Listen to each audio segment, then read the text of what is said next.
안녕하세요. 오늘도 사연 살롱을 찾아주셔서 감사합니다. 저는 경기도에 살고 있는 50대 여성입니다.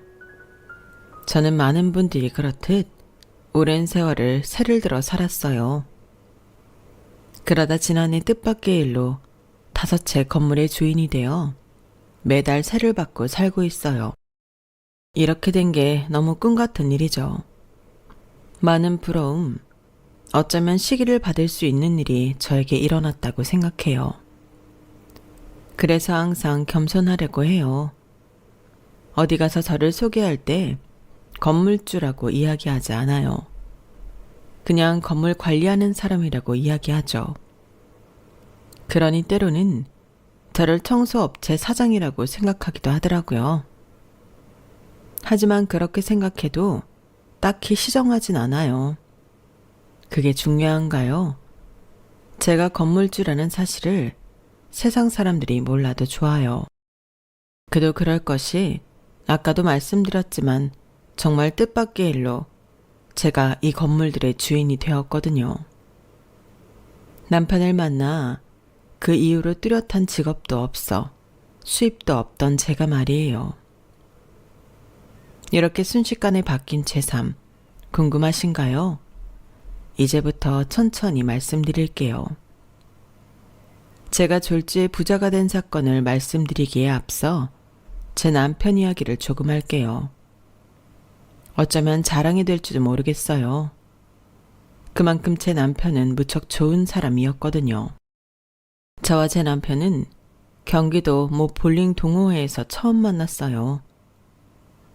사실 저는 지방 사람이에요. 일자리를 찾아 홀로 경기도로 온 건데 그래서 친구가 없었어요. 주말만 되면 집안 청소를 했는데 청소가 해도 해도 끝이 없기도 하지만 지루하기도 하잖아요. 더군다나 제가 사람 만나는 걸 좋아해요.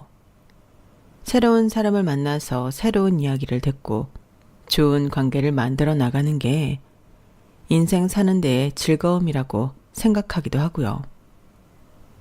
그래서 동호회라도 가입하려고 인터넷을 뒤져봤죠. 배드민턴부터 등산, 당구까지 무척 다양했는데 저희 집 근처에 볼링장이 있거든요. 주로 거기서 모이는 볼링 동호회가 있더라고요. 아무래도 가까우면 가까울수록 좋잖아요. 그래서 저는 20살에 볼링 동호회를 가입했어요. 볼링 동호회는 참 재미있었어요. 땀을 삐죽삐죽 흘리며 볼링을 친 뒤에 간단한 식사와 함께 꼭 맥주를 마셨는데 그게 어찌나 맛있던지요. 사람들도 무척 좋았고요. 특히나 다른 동호회에선 닉네임으로 서로를 불렀는데 여기는 실명제인 것도 마음에 들었어요. 닉네임은 뭔가 벽이 있는 것 같잖아요. 그리고 서로의 실명을 부르니 더 친근해지고 은근히 서로의 고민도 털어놓고 분위기가 무척 농익어졌어요. 그래서 고정 멤버끼리는 서로의 경조사도 참여하고 관계가 두터워졌죠. 그리고 저는 볼링을 동호회에 들어오면서 처음 쳐봤는데 점점 느는 실력에 재미있었어요. 스트라이크를 치거나 스페어 처리를 성공할 때 오는 쾌감은 이루어 말할 수 없었고요. 그래서 저는 고정으로 나가는 날짜 말고도 동호회 사람들과 함께 볼링을 쳤어요.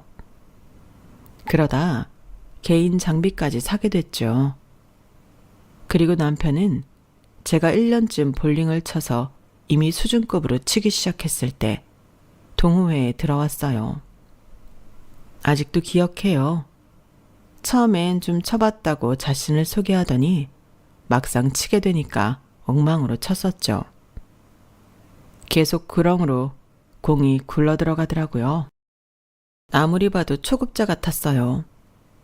그래서 제가 뒤에서 조심스럽게 묻자 남편은 그제서 시인하며 사실 처음 쳐보는 거라고 하더라고요.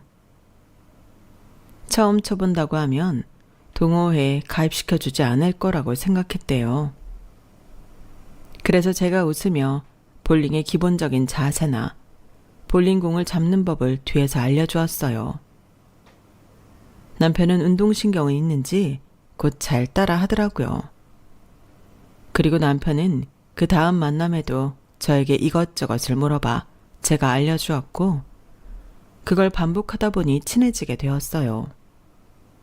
동호회에선 제가 남편의 스승처럼 되어버려서 같은 팀으로 게임을 했던 적도 많고요. 그게 아니어도 뒤에서 사적인 이야기를 많이 했던 것 같아요. 그래서 저는 그때 남편에 대해 많이 알았죠. 나이는 저보다 4살이 많고 직업은 군인이라는 것. 군 숙소에 혼자 살고 있으며 가족은 전부 서울에 있고 여동생이 하나 있다는 것. 그 밖에도 남편에 대해 많은 것들을 알 수 있었어요. 남편과 저는 부쩍 친해졌죠. 그리고 남편이 언제부터인가 항상 저를 집에 데려다 주기도 했어요. 버스를 타면 얼마 안 걸리는 거리인데 말이에요. 아니, 그것보다도 저는 저 때문에 술을 안 하는 것 같아서 마음이 불편했어요. 그래서 그렇게 말하자 어차피 자기는 술을 못 한다고 그러더라고요. 제가 계속 미안해하니까 미안하면 나중에 밥 사라고 하더군요. 저는 제가 태워달라고 하지도 않았는데 라는 생각이 들었지만, 그래도 저도 덕분에 편하게 간 것도 맞으니까 언제는 밥을 사려고 따로 만났어요. 시간이 점심시간밖에 없어서 그때 만났는데 차에 오르니 남편이 퇴근 전이니 당연하지만 군복을 입고 있더라고요. 게다가 군복과 잘 어울리는 남자 스킨향의 향수 냄새가 차에 은은하게 나는 것이 기분이 이상하더라고요. 묘하게 떨리면서 동호회 때 만난 사람 같지 않더라고요. 마치 오늘 처음 보는 사람 같았어요. 그래서 제가 좀 어색하게 굴었나 봐요. 저도 모르게 말이에요. 그러자 남편이 가는 길에 저에게 제가 무슨 잘못을 했냐고 묻는 거예요. 그래서 저는 아무것도 아니라고 하면서 차에서 내리려는데 남편이 차 문을 잠그더라고요. 제가 당황해서 문을 못 열자 제 손을 잡더니 실수했으면 미안하다고 말하는 거예요. 그래서 제가 그런 게 아니라고 말했어요. 그러자 남편이 그럼 뭐 때문에 그러냐고 말해서 저는 얼굴을 두 손으로 가리고 제 떨림을 이야기했어요. 그러자 남편이 입력 오류가 난 기계처럼 눈을 껌뻑껌뻑거리더니 웃으며 제 뺨을 두 손으로 잡더니 뽀뽀를 하는 거예요. 저는 너무 당황해서 다시 문을 열고 나가려는데 여전히 문이 잠겨 있어서 나가지도 못하고 괜히 화난 표정으로 남편을 쳐다봤죠. 그러니 남편이 목을 가다듬더니 진지하게 만나보자고 말하는 거예요. 대답하지 않으면 문 안 열어주겠다고 하고요. 하지만 남편이 그렇게 하지 않아도 좋다고 대답할 생각이었어요. 저는 남편이 좋았어요. 제 주변엔 허세가 가득한 남자들밖에 없는데 가령 볼링 동호회만 해도 회정 오빠는 실수를 하면 공이 이상하다는 둥, 신발이 이상하다는 둥 핑계를 대기 급급했어요. 하지만 남편은 솔직하고 못하는 것은 못한다, 실수한 것은 실수했다고 말할 줄 아는 사람이었어요. 게다가 거기서 멈추지 않고 계속 도전하는 사람이었죠. 극복하기 위해서 말이에요. 그리고 볼링장에서 모든 게임이 끝나면 사용한 장갑을 다 걷어서 카운터에 가져다 주었고, 그러면서 늘 감사합니다 라는 말을 빼먹지 않았어요. 남편이 가지고 있는 그 시원시원한 웃음과 함께 말이에요. 남편은 어디에 가든지 그랬어요. 항상 인사를 빼먹지 않았죠. 그래서 저는 그런 남편이 좋았어요. 그리고 맞아요. 사실 모르지 않았죠. 남편이 주는 호의가 무슨 의미인지 저도 모르지 않았죠. 하지만 그럼에도 꿋꿋이 남편의 호의를 덥석 물었던 건 저도 마음이 있었기 때문 아니었을까요? 물론 그럼에도 고백의 상황은 20살 인생 처음이라 당황했지만요. 사실 차 문이야 안에서도 열면 열리는데 말이에요. 허둥지둥했죠. 그렇게 저희는 사귀게 되었는데 제가 몰랐던 게 있었어요. 저희가 사귀기로 하고 볼링 동호회에 참여했는데 저와 친하게 지낸 언니가 볼링장에서 우리를 보자마자 한턱 내라고 하는 거예요. 정확히 말하면 남편을 보고요. 그래서 무슨 뜻이냐 물으니까 사실 언니가 남편과 같은 부대에서 근무하는 군무원이었다는 거예요. 저는 그냥 공무원인 줄만 알고 있었거든요. 그리고 제가 더 놀란 이유는 볼링 동호회에서 언니와 남편이 친한 사이로 보이지 않았거든요. 그래서 무척 놀랐는데 그건 다 이유가 있었어요. 사실 남편은 언니가 블로그에 올린 볼링 동호회 사진들에서 제 사진을 보고 첫눈에 반했어요.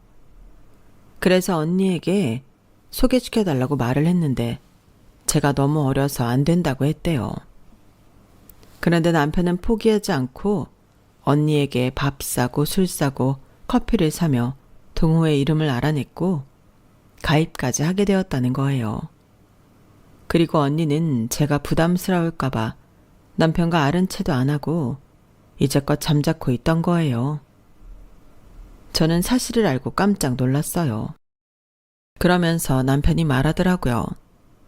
언니를 통해 소개를 받으면 제가 부담스러워 할 것 같아서 최대한 조심스럽고 우연인 것처럼 만나고 싶었다고요. 저는 그 말을 듣고 배신감과 같은 부정적인 감정보다 고마웠어요. 무턱대고 소개를 받았다면 남편의 말대로 조금 부담스러울 것도 같았거든요. 그리고 어찌되었든 늦지 않은 시기에 사실을 말해준 것도 고마웠고요.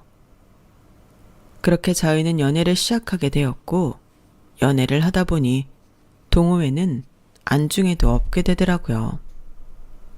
그래서 저희는 동호회에서 탈퇴하고 연애에만 전념했어요. 그리고 저도 일을 하고 있고 남편도 일을 해서 그런지 연애 6개월 만에 결혼 준비를 하기 시작했어요. 첫 연애에 바로 결혼을 하게 된 것도 있고 23, 이른 나이에 더구나 아이가 생긴 것도 아닌데 결혼을 하겠다고 하니 주변에서 걱정도 많았어요. 하지만 전 잘 해낼 수 있을 것 같았어요. 특히나 전적으로 남편을 믿었죠.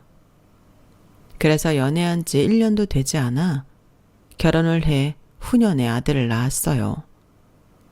그리고 알콩달콩 잘 살았죠.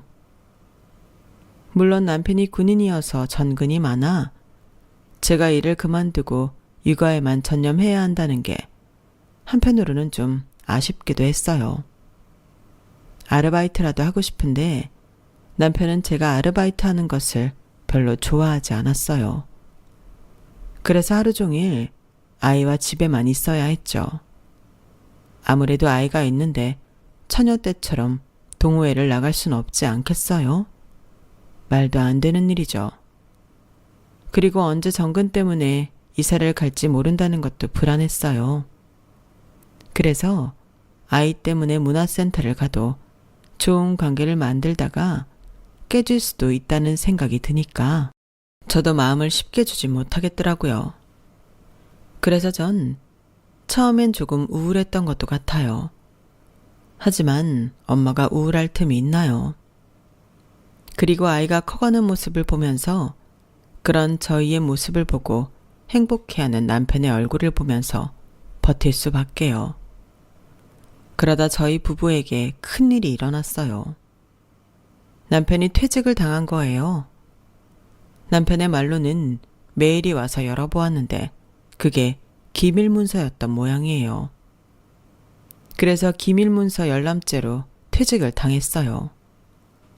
퇴직금은 물론이고 연금도 잘렸죠. 더 큰 문제는 이거였어요. 저희 가족은 그때까지 군 관사에 살고 있었기 때문에 집을 구해야 하는데 괜찮은 집이 있으면 전세금이 부족하고 전세금을 따져 구하면 터무니없는 집이고 상황이 이랬어요. 저는 끊임없이 포기하지 않고 집을 구하다 결국 저희는 아이에게 미안하지만 반지하방을 구해 들어갔어요. 반지하방은 정말 사람 살 수 있는 곳이 아니더군요. 아니, 적어도 아이 살 공간은 아닌 것 같더라고요. 해도 들지 않고 그래서 피는 곰팡이. 그래서 저희 아이는 그곳에 살면서 아토피가 심해서 한참 고생했어요. 그리고 공부를 할 수 있는 분위기가 아니니까 책상도 겨우 들어가는 방이었거든요. 그래서 매일 늦게까지 도서관에서 공부하다 들어오고 그랬죠. 그리고 남편은 1년 동안 시름시름 앓았어요. 무슨 심정이었을지 안 봐도 알아요. 아마 가장으로서 가정을 지키지 못했다는 자책과 죄책감. 이게 너무 심했을 거예요. 더구나 그때 제가 마트 아르바이트를 시작했거든요. 남편은 그걸 너무 미안해했어요. 그래서 새벽까지 잠들지 못하고 그러니 늦게까지 일어나지도 못하고 밥도 잘 챙겨 먹지 않고 피지 않던 담배를 피우고 아직도 저는 그때 남편의 모습을 생각하면 마음이 아파요. 그렇게 1년이 흘렀어요. 1년 동안 저희는 그날 벌어 그날 쓰는 패턴이었어요. 나중엔 아이 학원비도 부담이 되어서 아이들에게 양해를 구하고 학원도 모두 그만두었어요. 그쯤 되면 삐뚤어질 법도 한데 저희 아들 끝까지 공부를 손에 놓지 않더라고요. 그리고 어느 날은 아들이 아르바이트를 하겠다고 했어요. 자기 용돈벌이도 하고 월세에 보태겠다면서요. 저는 그 이야기를 듣고 너무 놀라서 아이를 혼냈어요. 태서가 네가 그럴 필요 없어. 그건 다 엄마랑 아빠가 해야 할 일이야. 학생의 본분은 뭐다? 공부잖아. 엄마가 미안해. 아무리 너한테 학원 줄이자는 이야기는 학원 못 보낸다는 이야기는 안 했어야 했는데 엄마가 미안해. 용돈은 필요한 만큼 줄 테니까 이야기하고, 응? 그때 저희 남편이 TV를 본다고 저희 쪽에서 등을 돌리고 있었거든요. 그런데 듣지 않는 척하면서 듣고 있었나 봐요. 다음날 일자리를 구했다고 하더라고요. 한창 배달기사 모집한다는 공고가 많이 떴을 때예요. 그때 남편이 배달기사를 하겠다고 했어요. 저는 위험해서 말리고 싶었어요. 그런데 남편이 지금 자기가 할 수 있는 일은 이것밖에 없다고 하더라고요. 이거 아니면 경비원인데 경비원보다 배달기사가 더 잘 번다고 했어요. 남편이 이런 생각을 하는 이유는 남편이 헌병 출신이거든요.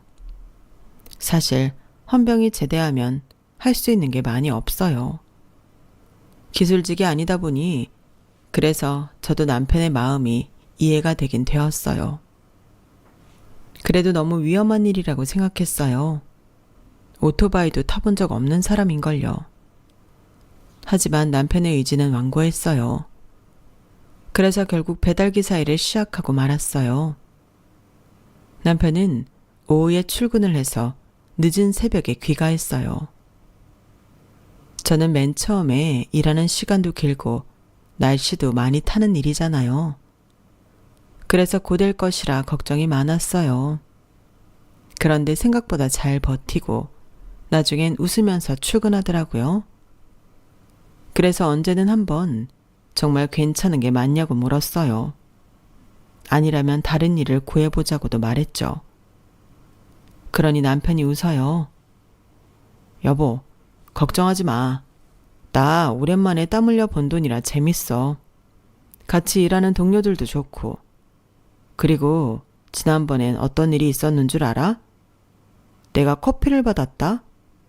누가 한 잔은 배달 기사분 주라고 했대. 얼마나 고마운 마음이야.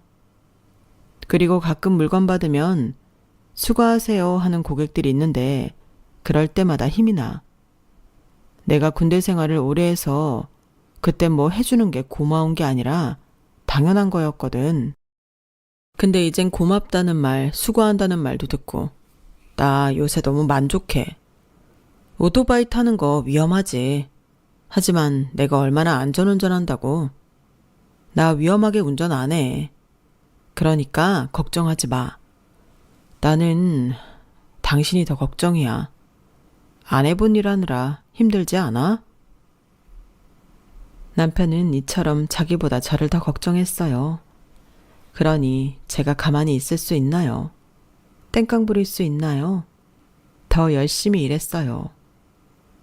그렇게 저희 부부는 4년 동안 열심히 밤낮, 여름, 겨울을 가리지 않고 일했어요.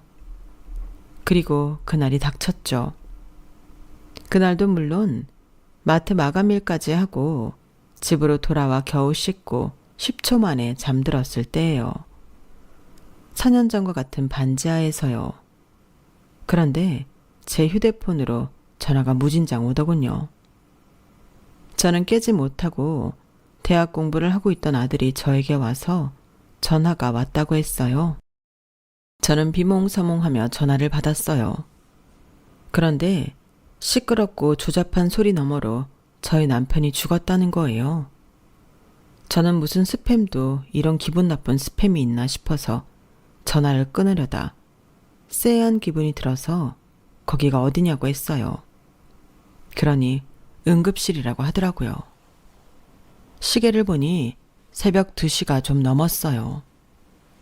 저는 헐레벌떡 옷을 챙겨 입고 응급실로 향했어요.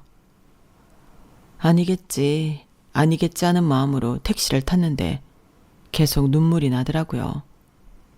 그래서 빡빡 눈물을 닦고 오히려 더 씩씩하게 응급실에서 내렸어요. 응급실은 난리도 아니었어요. 제가 사람들을 뚫고 지나가자 믿기지 않게도 제 남편이 보이더라고요. 제 남편이 침상에 누워서 눈을 반쯤 뜨고 입도 벌려 있었고요. 온몸이 피범벅이 되어서 제대로 볼 수도 없더라고요. 저는 의사에게 이 사람 누구냐고, 이름이 뭐냐고, 왼손에 제 것과 똑같은 결혼 반지를 끼고 있는데도 그걸 알면서도 물었어요. 그러자 의사가 제 남편 이름을 대더니 보호자냐고 묻더군요. 그리고 사망하셨다고 하더라고요. 저는 그 자리에서 털썩 주저앉아 목에서 피가 날 정도로 울부짖으며 울었어요. 불과 얼마 전만 해도 여유 자금이 생기면 돈을 모아 가게 하나를 차리고 싶다고 한 남편이었어요. 그때 그 말을 하던 남편의 미소와 눈빛이 아직도 선명한데 죽었다뇨. 그게 말이 되나요? 다시 좋은 집에서 살자는 그 약속이 아직도 제 마음이 살아있는데 아들 대학 졸업시키고 취업시키고 장가 보낼 때 우리 웃는 얼굴로 보내주자고 한 말이 아직도 귀에 맴도는데 이렇게 가버리다뇨. 그리고 의사는 사고 정황을 말해줬어요. 새벽 1시 43분 땡땡동 사거리에서 불법 좌회전 차량에 치여 1차선에서 4차선까지 남편은 날았어요. 날면서 헬멧이 벗겨졌고 그 상태로 추락하면서 그 자리에서 즉사했어요. 즉사라는 말이 왜 이리 미운지. 저는 의사의 멱살이라도 잡고 싶었어요. 저는 바닥에 털썩 주저앉아 아무것도 하지 못했어요. 그리고 그 이후 시어머니가 오셨고 아들이 왔어요. 바닥에 앉아있던 저는 어떻게 장례 절차를 밟았는지 기억도 나지 않아요. 장례식도 기억나지 않아요. 시어머니가 저를 배려해 가족장으로 했다고는 들었는데 오신 친인척들도 기억나지 않아요. 저는 그냥 남편의 영정사진 옆에 앉아 눈물만 흘리고 있었어요. 정말 끝도 없이 눈물이 나더군요. 밥도 먹지 않았고요. 물도 마시지 않았어요.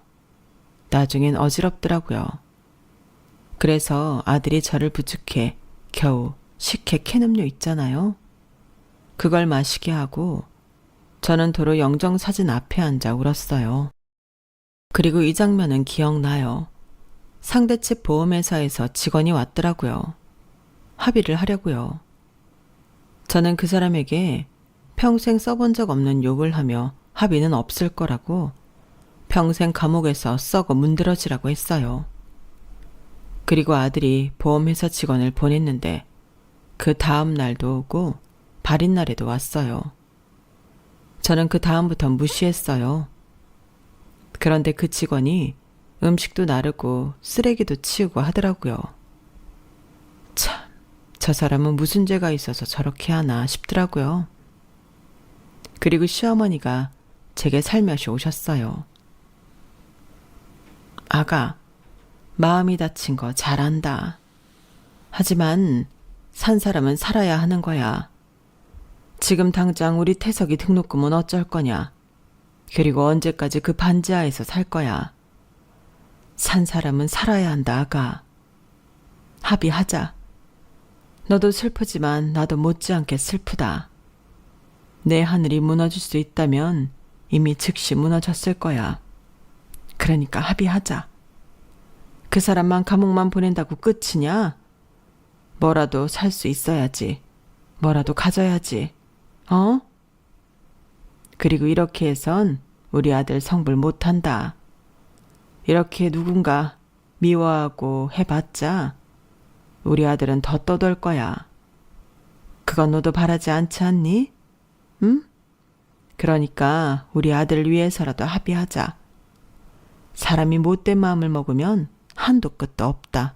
어? 시어머니는 저에게 계속 이렇게 말하셨어요. 저는 절대 합의를 하고 싶지 않았어요. 제 남편을 죽인 그 사람이 감옥에 가서 평생 문드러졌으면 좋겠다는 그 말이 진심이었어요. 하지만 들어보니 감옥에 평생 사는 것도 아니더군요.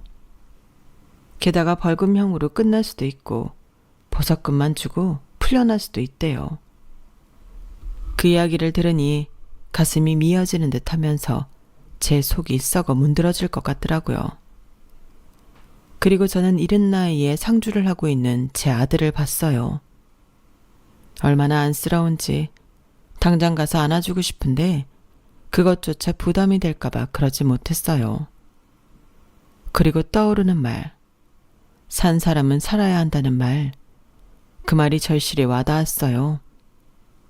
그래서 저는 결국 합의를 했어요. 억 단위의 합의금을 받았고 보험금도 받았고 저희 모자는 반지 앞방에서 벗어나 햇빛이 보이는 아파트로 이사를 갔죠. 그리고 아들의 학자금에 대한 걱정도 사라졌고요. 그리고 아들은 대학과 가까운 곳 오피스텔을 얻어줬어요. 사실 저희 집에서 아들 대학까지 대중교통으로 2시간이 넘거든요. 그렇게 저는 아들도 남편도 없는 집에서 아무 일도 하지 않으며 지냈어요. 그런데 그렇게 한 달을 지내니 죽겠더라고요. 그래서 시어머니께서 시누이에게 부탁해 시누이가 운영하는 의류회사에 일을 하게 되었어요. 제가 하는 일은 잡일이었어요. 주문이 접수되면 택배 접수를 하고 송장을 붙이고 가끔 고객 서비스 업무를 하기도 했어요. 하지만 말이 고객 서비스 업무지 제가 하는 고객 서비스 업무는 진상을 다루는 일이었어요. 그 있잖아요. 구매한 지 일주일이 지나서 단추가 떨어졌다는 둥, 빨래를 하고 보니 색이 빠졌다는 둥, 그런 고객들을 다뤘죠. 그래도 일을 한다는 것 자체가 좋았어요. 확실히 돈이 있어도 일을 해야 사람 사는 느낌이 들더라고요. 그런데 이상한 게 있었어요. 바로 사장인 시누이였어요. 원래 시누이는 저를 좀 어려워했어요. 남편이 살아있을 적에 남편과 시누이는 일찍 돌아가신 시아버지의 영향으로 아빠와 딸과 같은 사이였어요. 게다가 나이 차이도 8살이나 나니 남편은 더욱 시누이에게 엄격하게 굴었어요. 저에게 막 장난도 치고 어리광도 부리던 남편이 신우이 앞에선 누구보다 근엄했죠. 신우이와 장난을 치는 것도 신우이가 남편에게 어리광을 부리는 것도 본 적이 없어요. 더구나 제 남편이 군인이었잖아요. 제 남편은 저희 아들한테도 그렇게까지는 안 하는데 신우이한테는 무척 엄격하게 행동거지를 바르게 하고 다니라고 말했죠. 그때도 그랬는데 어릴 땐 얼마나 심했겠어요. 들어보니 어릴 땐 성적표가 나오면 시어머니가 아닌 남편에게 보여줘야 했어요. 고등학생 때까지 치마를 줄이거나 화장을 하는 일도 절대 금지였어요. 그리고 연애를 하는 건 더더욱 안 될 일이었죠. 연애를 해도 저희 남편에게 보여줘야 했어요. 그리고 아니다 하면 헤어져야 했고요. 그래서 신우이는 저희 남편이 주선한 남자와 결혼했어요. 충격적이죠? 지금 세상이 어떤 세상인데요. 물론 그 두 사람은 지금까지 잘 살고 있지만 만약에 잘 맞지도 않는데 오빠 등살에 결혼해서 이혼하고 그랬으면 제가 더 미안했을 것 같아요. 그리고 원래 신우이가 회사를 다녔거든요. 그때도 의류회사였죠. 그런데 신우이는 회사를 잘 다니다가 갑자기 일을 그만두더니 이직이 아닌 회사를 차리겠다고 했어요. 당연히 시어머니가 아닌 남편에게 말했죠. 남편은 반대했어요. 사업이란 게 쉬운 게 아닌데 무턱대고 일 그만두고 하겠다고 말하는 애송이는 안 된다고요. 하지만 그때 신우이는 물러나지 않았어요.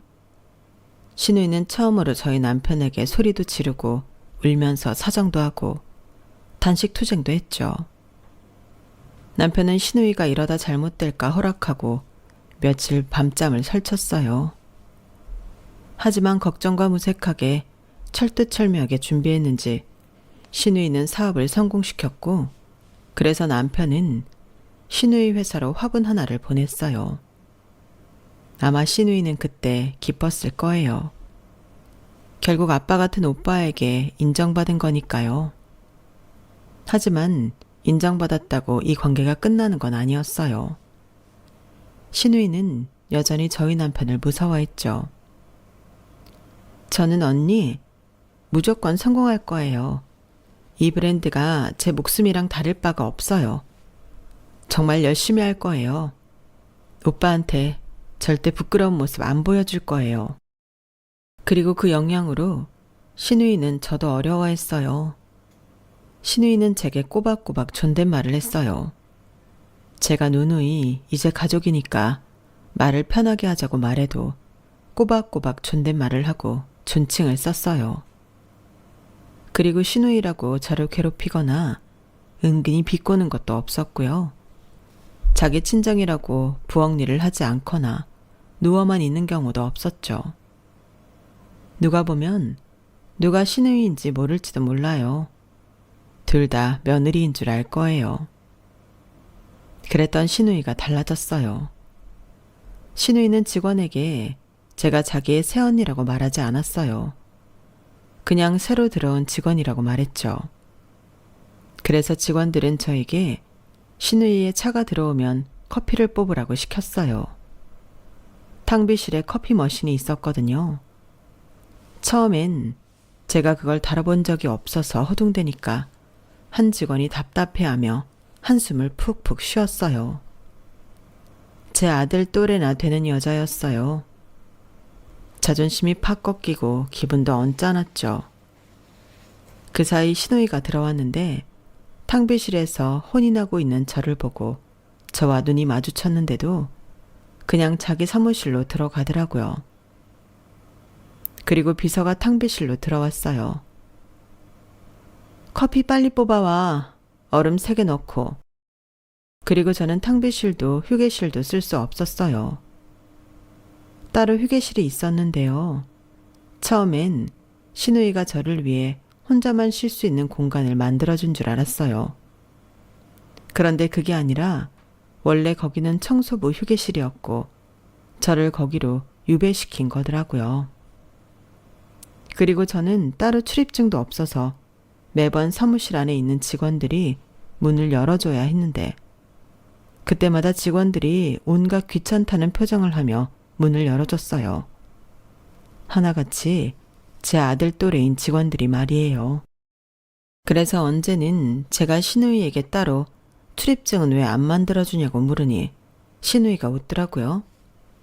언니, 저희 회사 그래도 대졸 이상만 뽑아요. 언닌 고졸이잖아요. 그것도 인문계도 아니고. 그런데 출입증 주면 다른 직원들은 열받지 않겠어요? 그리고 제가 이 일은 처음 해보는 일이잖아요. 택배 포장이나 송장이 잘못된 적이 있어요. 그게 고객 서비스 팀으로부터 알려지면 신우이는 저를 자기 사무실에서 프라이빗하게 혼내는 게 아니라 사무실 한가운데에서 공개적으로 면박을 줬어요. 이게 몇 번째야? 한두 번 알려줄걸. 왜 너는 5번, 6번 알려줘야 해? 이래서 내가 나이 많은 사람은 안 쓰는 거야. 머리가 굴러가질 않는다니까? 야, 이런 식으로 할 거면 집에 가. 그렇게 나사 빠지게 일할 거면 집에 가라고. 어? 진짜 짜증나서. 물론 제가 잘못한 게 맞죠. 그건 부정할 수 없어요.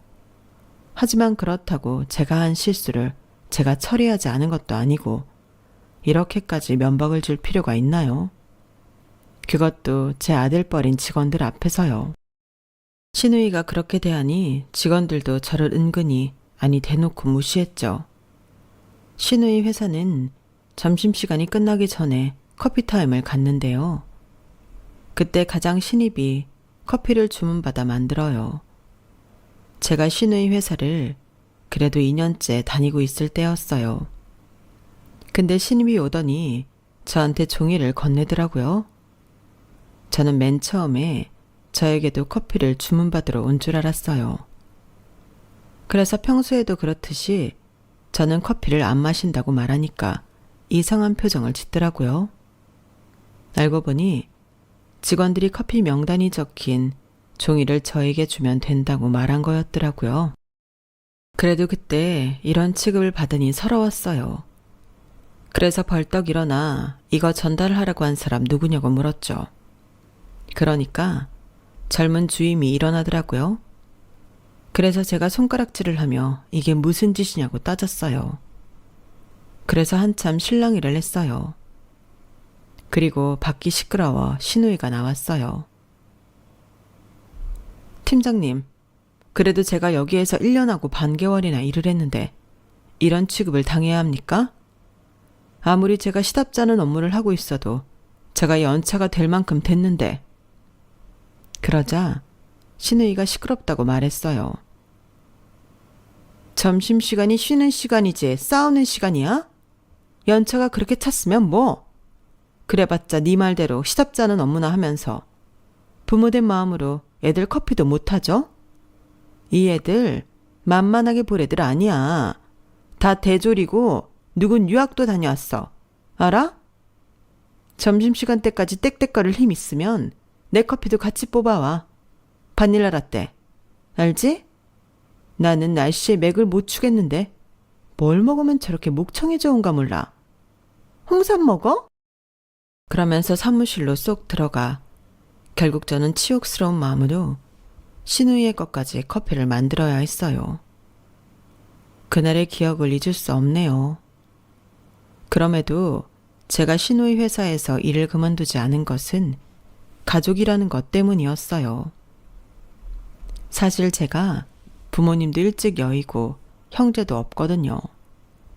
성인이 될 때까지 이모 밑에서 자라 가족에 대한 결핍이 커요. 그렇게 살다가 우연치 않게 결혼을 하면서 새로운 가족이 생겼잖아요. 저 남편에게 말한 적 없지만 너무 행복했어요. 그리고 저에게 가족은 시댁도 마찬가지였어요. 전 저희 시어머니가 좋아요. 순박하시고 매일 허허 웃으시면서 반찬도 많이 챙겨주시고 저희 시댁은 제사도 없어요. 시어머니께서 시어머니만 남으면서 다 없애버렸거든요. 그래서 저희는 매년 저희가 먹을 만큼의 음식만 하고 힘들지 않게 해요. 그리고 김장도 저희 먹을 만큼만 했어요. 게다가 저는 김장을 해본 적이 없어서 처음이었는데 시어머니가 제가 하는 걸 보시더니 전 하지 말라고 하셨어요. 그래서 저는 시간대를 잘 맞춰 보쌈이나 만들었죠. 정말 저에게 힘듦도 고됨도 주지 않고 가족의 정만 느끼게 해준 시댁이었어요. 그래서 신우의 이런 만행이 2년이 지나도 꿈 같고 거짓말 같았어요. 더군다나 신우이는 시댁에서 모일 땐 예전처럼 행동했으니까요. 그래서 일에 집중하다 보니 예민해져서 그런가 보다 싶기도 해서 시어머니에게도 말씀드리지 않았고 저 혼자 꾹꾹 참으면서 지냈죠. 그런데 그때 경찰로부터 전화가 온 거예요. 아, 조말숙 씨 며느리 되십니까? 아, 맞으시군요. 다른 게 아니라 지금 시어머니께서 집을 못 찾으셔서 경찰서에 와 계시거든요. 네네, 조말숙 씨요. 성함은 말씀해 주시는데 주소를 지금 오실 수 있으신가요? 저는 너무 놀라 급히 짐을 챙겼어요. 그러다 신우이와 마주쳤는데 신우이에게 말해야 할 것 같아서 시어머니가 어디에 있는지 말했죠. 그러자 신우이는 얼굴이 굳더니 한숨을 쉬더라고요. 그리고 먼저 회사를 도로 나가길래 저도 따라갔어요. 경찰서에 도착했을 때 시어머니는 내복 차림이었어요. 평소라면 절대 그렇게 입고 나가실 분이 아니에요. 저희 시어머니는 무척 멋쟁이시거든요. 제가 시어머니 앞에 쪼그리고 앉아 무슨 일인 건지 물었어요. 그런데 시어머니의 눈빛이 이상했어요. 무언가 빛을 잃은 듯한 눈빛이요. 그래서 저는 뒤늦게 쫓아온 신우이를 봤어요. 신우이가 저를 보더니 왜 왔냐고 다그치더군요. 그렇게 다그치는 걸 보니 신우이는 이미 시어머니의 상태를 알고 있는 것 같았어요. 예성아, 이게 무슨 일이야? 너 다 알고 있으면서 나한테 한마디도 안 한 거야? 이런 건 말을 해야지. 그래야 서로 대책을 세우고 할 거다니야. 어머니 이 지경이 될 정도로 왜 말을 안 했어? 왜 말을 안 했냐고? 제 호통을 듣고 신우이는 잠깐 놀라는 듯 싶더니 웃었어요. 연기하지 마. 지금 재산 누리고 있던 와중에 얻어 걸려서 좋은가 본데 다 티나. 내가 니깐년한테 우리 집 재산 한 톨이라도 줄 줄 알아? 어림도 없는 소리. 내가 눈 뜨고 코 베일 사람으로 보여? 저는 신우이가 무슨 말을 하는지 알았어요. 사실 시어머니 건물 5채에 여러 땅을 보유하신 건물주, 땅 부자였거든요. 저는 그걸 시집을 간 뒤에 알았어요. 남편이 조심스럽게 이야기해 주더라고요. 하지만 그 땅을 물려받겠다니 그런 욕심은 애초에 없었어요. 시어머니는 좋은 분이셨지만 남편이 군인 되는 걸 결사 반대하셔서 금전적으로는 네가 알아서 살라고 하셨던 분이거든요. 저희 남편이 퇴직을 하고 반지하에 갔을 때도 끝까지 꿈쩍도 안 하고 도와주지 않으신 시어머니인데요. 솔직히 그때 좀 서운했어요. 하지만 어떻게 생각하면 그건 다 시어머니 것이고 저희 것이 아니잖아요. 그렇게 마음을 다잡고 살았죠. 지금까지요. 그러니 저에게 시어머니의 재산은 제 것이 아닌 어떤 국가적 소유의 것처럼 그런 것들이니 신우의 말이 다 틀렸어요. 그리고 사람이 아픈 사람을 보면서 그런 생각을 하는 게 맞나요? 그것도 제 시어머니인데요. 그래서 제가 헛웃음을 치자 신우이가 시어머니를 자기 쪽으로 데려왔어요. 그러면서 저보고 꺼지라고 하는 거예요. 그럼 예성이 네가 모실 거야? 지금 어머니 상태 보니 혼자 둬선 안 될 것 같은데 네가 모실 거야? 그럼 안심하고 갈게. 여기서 대답해봐. 신우이는 눈을 몇 번 굴리더니 다시 시어머니를 제 편으로 넘겼어요. 그럼 언니가 모셔요. 대신 재산은 눈 하나 껄떡대지 말고요. 왜? 내가 다 갖는 게 맞잖아요. 내가 친딸이니까. 아니에요? 언니는 아무것도 아닌 며느리잖아. 그리고 제가 말을 하려는 순간 시어머니가 제 손을 잡고 말했어요. 집에 가자고요. 그래서 저는 어쩔 수 없이 신우이에게 한마디도 하지 못하고 시어머니와 함께 집으로 왔어요. 그리고 다음날 출근을 하려는데 집 앞에 옷박스가 있더라고요. 몇 박스가 있었어요. 주소가 신우이 회사여서 전화를 해보니 집에서 작업하라는 거예요. 보니까 송장도 있었어요. 저는 힘겹게 그것들을 집으로 들여와 시어머니를 돌보면서 일을 하기 시작했어요. 그렇게 몇 달을 신우이와 얼굴을 보지 못한 채로 일을 하고 있는데 한낮에 누가 문을 쾅쾅 두드리는 거예요. 시어머니는 놀라서 방으로 들어가고 문을 여니 신우이였어요. 오랜만이에요, 언니. 이제 바쁜 게 좀 끝나서 들렀어요. 여긴 그대로네. 햇빛 잘 안 드는 것도 그대로고.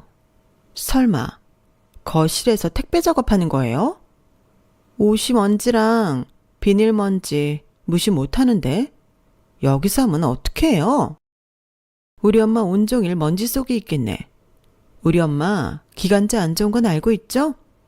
가습기, 공기청정기 이런 거 좀 틀고요. 공기청정기 없어요? 요새 그거 없는 집도 있나? 하긴 언니는 계속 가난했으니까. 냉장고가 왜 이래요?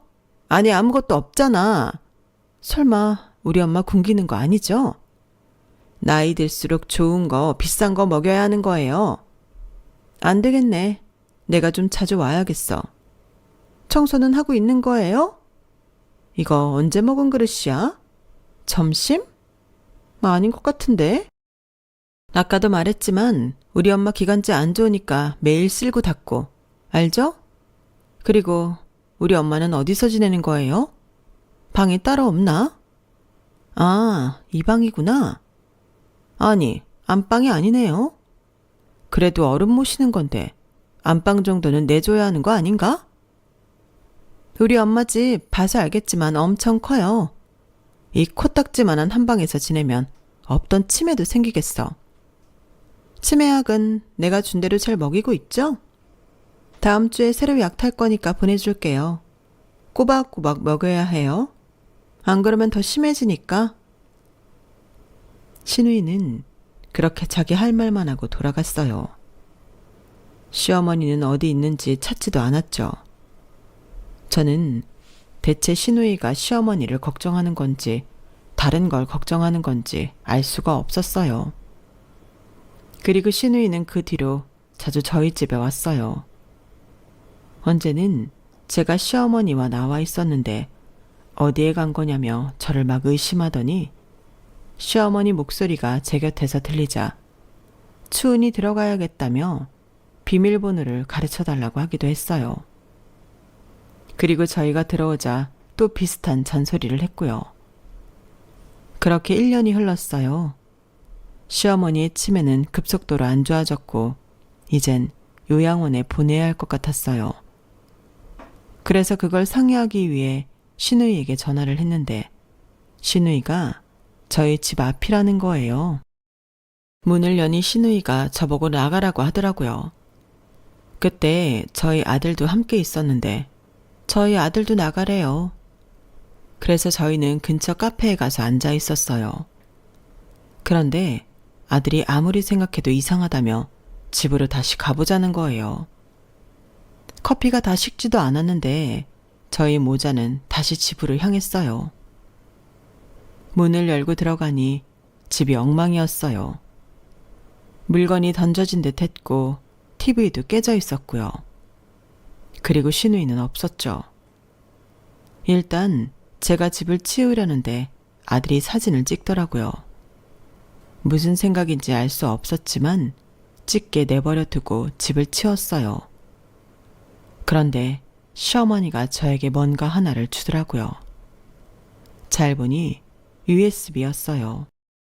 이게 뭐냐고 제가 물으니 시어머니는 초점이 흐려진 눈으로 제 손을 잡았어요. 애들 엄마, 이거 내가 미안해. 그러더니 시어머니는 방으로 문을 닫고 들어가셨어요. 제가 그 USB를 들고 아들에게 갔어요. 아들에게 보여주니 아들이 바로 확인해 보더라고요. USB엔 파일이 많았어요. 어떤 서류 파일들, 어떤 동영상 파일. 그런데 아들이 뭘 보더니 마우스를 멈칫했어요. 엄마, 이거 아빠 아니야? 아빠라는 소리에 놀라 저도 화면을 쳐다봤어요. 그러니 정말 저희 남편이었어요. 동영상을 처음 봤어요. 사실 합의를 하기 전에도 합의를 할 때도 그 후에도 남편의 사고 영상을 전 볼 수 없었어요. 아들도 마찬가지였고요. 그런 상태에서 합의를 하다니 정말 무식한 짓이죠. 하지만 그땐 찾아오지도 않는 사람 그 꼴도 보기 싫어 그랬네요. 저는 처음으로 남편 사고 영상을 확인했어요. 다리가 후들후들 떨리더니 결국 주저앉았네요. 그리고 아들은 서류 파일을 하나씩 보았어요. 그러더니 아들이 욕을 하더라고요. 저도 다시 일어나 확인해 보니 사고자 이름에 신우이 이름이 있었어요. 그리고 다시 영상을 보니 사고 차량이 신우이 차더군요. 제가 신우이 차는 정확히 알잖아요. 저는 억장이 무너지는 것 같았어요. 그리고 혼미한 정신으로 시어머니 방으로 갔죠. 시어머니에게 울면서 무슨 일이냐고 어떻게 된 거냐고 물었어요. 시어머니의 옷깃을 잡고 애원했어요. 사실을 알려달라고. 그리고 차라리 거짓말이라고 해달라고. 저는 믿고 싶지 않았어요. 죽은 아들보다 산 딸을 위해 저보고 합의를 권했던 시어머니를요. 게다가 신우이는 그때 음주 치사량을 넘은 상태였고 누구도 용납할 수 없는 상황이었어요.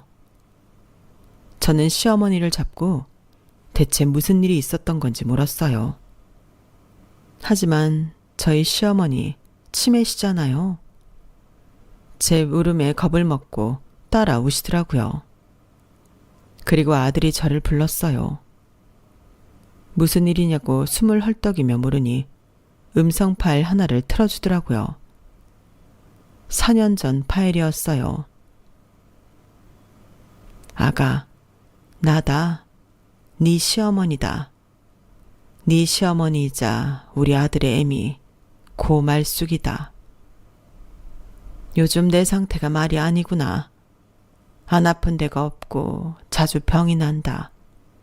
그리고 기억도 고장난 것 같다. 방금 아침이었는데 금방 밤이다. 시간이 너무 빠르게 가는구나. 그래서 조금이라도 내 정신이 멀쩡할 때 이 말을 전하고 싶어 녹음기를 켰는데 잘 되고 있는지 모르겠구나. 잘 되어야 할 텐데. 내가 너에겐 미안하다는 말밖에 할 수 있는 말이 없구나. 정말 미안하구나. 산 사람은 살아야 한다는 내 말이 배신으로 들릴진 않을까 걱정이다. 하지만 난 정말 그 순간만큼은 산 사람은 살아야 한다고 생각했어. 내 지아비를 보내봤을 때도 느꼈지만 간 사람은 기다려주지 않는다. 그래서 그랬다. 내 아들이 죽어 숨이 끊어진 와중에 아들만을 잡을 순 없어서 내 아들을 차로 친 딸을 살려야만 해서 너에게 합의를 하자고 말했어. 그건 내 아들을 다시 죽이는 일과 다르지 않겠지. 그걸 알면서도 산 사람은 살아야 하니까.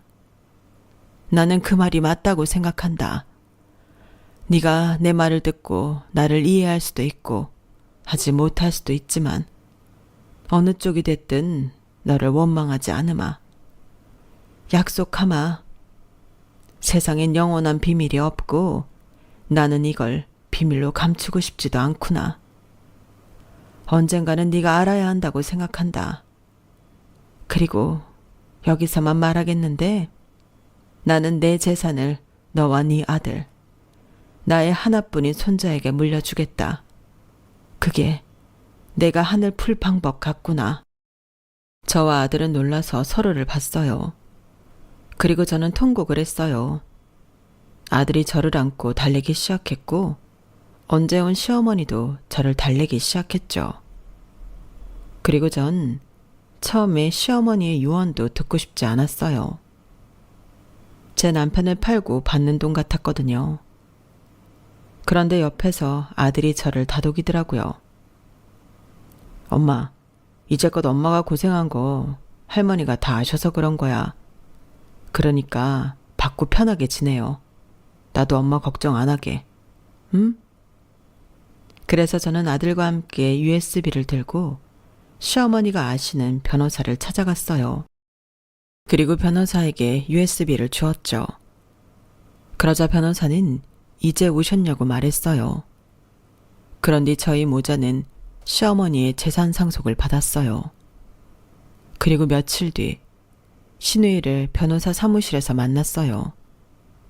신우이는 저를 보고 방방 뛰며 화를 냈죠. 이럴 줄 알았어. 내가 이 여우 같은 놈들이 이럴 줄 알았다고. 결국 다 재산 때문이었던 거지? 우리 엄마 모신 거 다 재산 때문이었던 거지? 당장 돌려내. 그 더러운 손으로 우리 엄마 재산 만지지도 말라고. 그래서 저희 모자는 시어머니의 음성 메시지와 신우이가 조작한 원본 파일을 보여주었어요. 그러자 신우이는 무척 당황하더니 말을 더듬더라고요. 나 아무것도 안 보였어. 분명히 아무것도 없었는데 오빠가 뛰어든 거라고. 그러자 저희 아들이 픽 웃었어요. 술에 취한 상태여서 안 보인 게 아니고요. 치사량 한참 넘으신 것 같은데 그 상태로 도주하셨죠. 그리고 경찰에 돈 줘서 입마급한 뒤에 합의하시고. 아니, 아니야. 난 술에도 안 취했고 그때 차든 오토바이든 아무것도 없었어. 아무것도 없어서 좌회전한 거고. 그리고 이미 합의금 받아놓고 뭐 하는 짓이야? 합의금 받았으면 됐잖아. 그걸로 아파트로 이사가. 얘 학비. 다 했는데 뭘 또 욕심을 부려. 당장 토해내. 그럼 어디 진실을 밝힐까요? 저한텐 이런 것도 있는데요. 아들이 변호사에게 또 다른 USB를 건넸어요. 그 USB엔 동영상 파일이 있었어요. 바로 시어머니를 신우이가 윽박지르고 협박하는 동영상이었어요. 그리고 그 잔해가 담긴 사진도 있었죠. 이제 누가 불리한지 아시겠죠?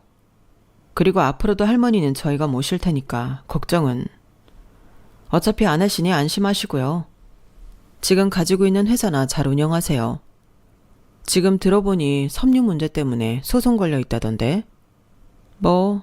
잘 해결하실 거라 믿습니다. 그러자 신우이는 소리를 지르며 바닥에 주저앉았어요. 아들은 뒷일은 잘 처리해 달라며 변호사에게 말하고 저와 함께 사무실을 나서려 했어요. 그때 저는 발을 멈추고 신우이를 내려다봤죠. 오빠 죽여놓고 철면피처럼 나 무시하더니 이젠 엄마까지 죽으라고 고사지내고 너도 어쩌다 그렇게 됐니? 너 지금 이러는 거 네 오빠가 알면 얼마나 속상하겠어. 제대로 살아, 제대로. 성실하게 살아. 어? 그렇게 저희 모자는 시어머니의 유산을 모조리 상속받았어요. 저는 건물을, 아들은 땅을 나눠 가졌죠. 그리고 저는 아들의 소망대로 취미생활을 하며 여기저기서 월세를 받으며 삶을 유지하고 있어요. 취미생활은 그림도 그리고 도자기도 굽고 수영도 배우고 있어요. 아쿠아로빅이요. 그리고 시어머니의 상태가 더 나빠지셔서 더 이상 집에선 관리하기 힘들어져 요양병원으로 옮긴 상태고요. 그리고 아들에게 들으니 신우이 회사의 섬유 문제뿐 아니라 세금 문제가 발생해 회사가 완전히 무너졌다고 해요. 아마 그런 문제를 이미 예견한 신우이가 시어머니의 돈으로 어떻게든 복구해 보려고 했던 것 같아요. 언제 남편이 그런 말을 했어요. 쟨 악독하지 않아서 사업을 하면 안 돼. 그 말이 반은 맞고 반은 틀리네요. 신우이는 사람에겐 악독했지만 스스로에겐 유약한 사람이었으니까요. 여기까지가 제 사연입니다. 시어머니는 제가 이 비밀을 듣고 자기를 이해해 줄지 원망할지 모르겠다고 말씀했어요. 저는 이해하지는 못하겠습니다. 하지만 지금에 이르러 저는 이 비밀을 풀어주셔서 감사해요. 제가 신우를 끝까지 밀어붙이지 않은 건 이런 이유 때문이기도 합니다. 그래서 매주 찾아뵐 생각이에요. 조금 더 나아지셨으면 하는데 그러시겠죠? 제 사연은 여기까지입니다. 무언가 막혀있던 속이 풀리는 것 같네요. 들어주신 분들 모두 복 많이 받으시고 건강하세요. 여러분, 사연 댓글에 응원과 현명한 조언 부탁드려요. 좋아요와 구독은 저에게 큰 힘이 됩니다. 오늘도 좋은 일 가득하세요.